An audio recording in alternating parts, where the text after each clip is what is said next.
Fenômeno e númeno, dois termos nascidos do pensamento de Kant e que nos ajudam bastante a discutir e compreender a filosofia. Vamos falar mais sobre esse assunto, então clique em curtir, se inscreva, se puder nos apoiar pelo Pix, a minha chave está na descrição e vamos lá!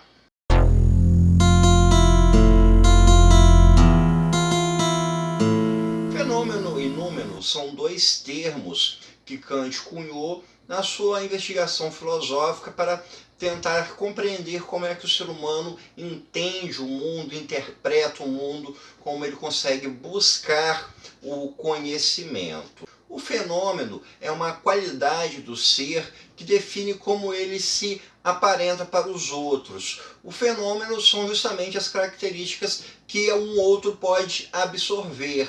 Quando você vê alguém, quando você sente o cheiro de uma flor, quando você escuta uma música, você está absorvendo fenômenos. Cada um dos objetos que emitiu essa experiência sensitiva que você teve, na verdade estava expondo o seu fenômeno para você, porque você apenas pode compreender o mundo, entender o mundo ao seu redor através do fenômeno. Já o númeno é o ser para si, é o ser na sua inteireza, é ele próprio. Você não pode de forma alguma compreender o número, você só consegue compreender o fenômeno, apenas as características que aparentam daquele objeto, daquele ser, é que podem ser compreendidas. A gente pode justamente sentir cheiro, escutar, observar, mas de forma alguma a gente consegue captar o ser em si, o número de um determinado ser.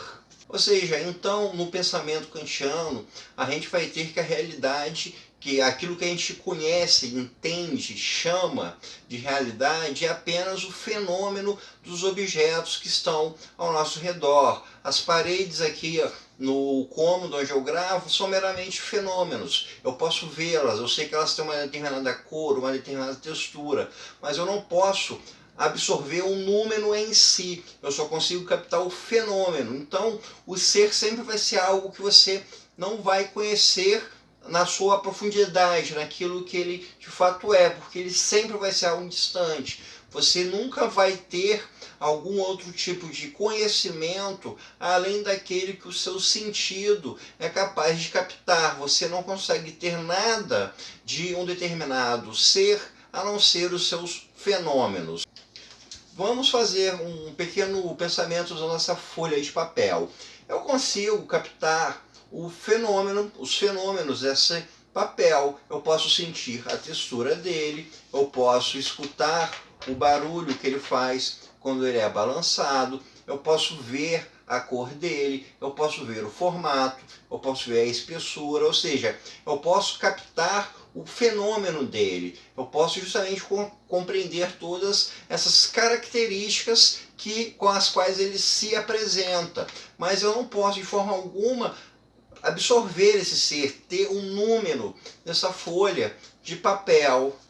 Mas será que não existe uma forma do ser humano tocar, lidar, se aproximar desse número?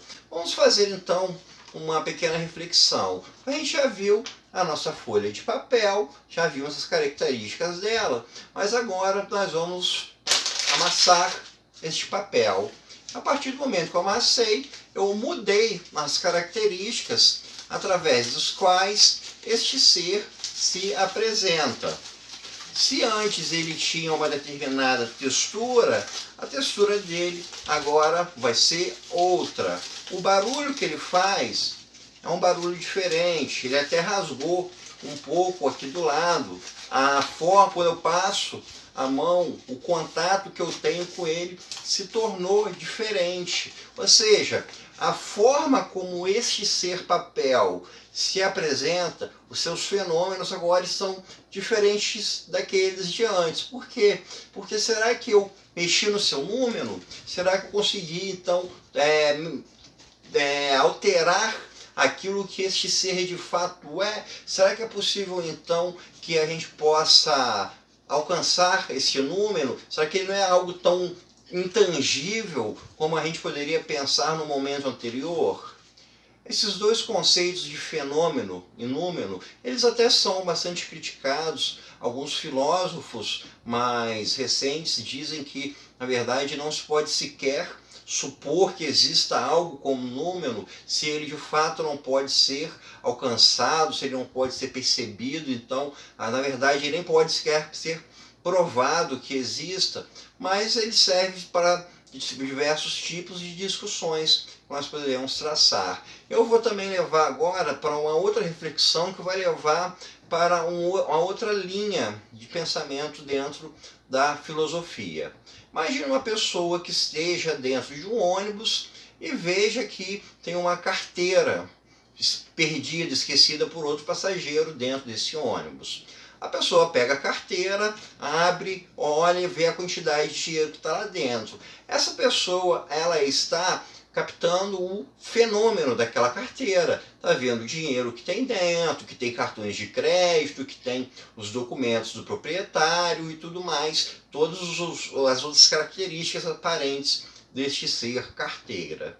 Mas se essa pessoa que achou a carteira quiser se apropriar dela, ou seja, vai estar influenciando no número, a gente vai ter um tipo de situação que é diferente da anterior. Quando a gente falou sobre observar o fenômeno, sobre como um determinado objeto se aparenta para nós estamos falando sobre a busca do conhecimento. Quando a gente vê, enxerga, toca, escuta, a gente está conhecendo algo, a gente está se apropriando. Se você viaja para uma cidade nova, que você nunca conheceu antes, os seus sentidos vão lhe apresentar algo diferente. Cientistas das mais diversas linhas de pensamento, das mais diversas ciências, quando eles fazem algum tipo de experimento ou de observação, eles estão justamente vendo os fenômenos daquilo que eles estão estudando. Já quando a gente fala na questão de se a pessoa deve ou não se apropriar da carteira, a gente já não está mais falando dessa questão de percepção, de busca pela verdade, de conhecimento, de sentidos. A gente está falando sobre ação humana, a ação do ser humano sobre um determinado número que é a carteira. E aqui tem a reflexão: qual deve ser a ação que a pessoa que achou a carteira deve tomar? Deixar a carteira onde estava sem mexer, se apropriar dela e gastar o dinheiro, entregar ela para uma autoridade policial para que procure o seu dono. Então, quando a gente discute também sobre fenômeno e número, a gente pode pensar também que a filosofia tem dois grandes campos dentro dela. Uma que é a questão da busca da verdade, a busca do conhecimento, e outra é a ética, que é justamente a discussão referente a ações humanas, como o ser humano deve agir, como ele deve proceder, o que é o certo, o que é o errado. Então, a gente tem dentro dessa discussão como ao chegar a esses dois pontos. Vamos agora pensar também mais um último exemplo para a gente finalizar essa nossa linha de raciocínio. Vamos falar agora, dessa vez, sobre a prática científica em si. Vamos imaginar que um determinado cientista está pesquisando uma substância e essa substância ela tenha 80% de chance de curar a AIDS, de curar o vírus HIV. Entretanto, também, quando ele vai analisando através de microscópio, vendo as muitas reações que aquela substância tem, ele também descobre que essa substância tem 50% de chance de causar um infarto fulminante na pessoa em que for aplicado. Então, você tem a captação do fenômeno dessa substância, que ela tem 80% de chance de curar a AIDS, de curar uma doença, mas existe um risco de 50% da pessoa que utilizar essa substância vir a morrer.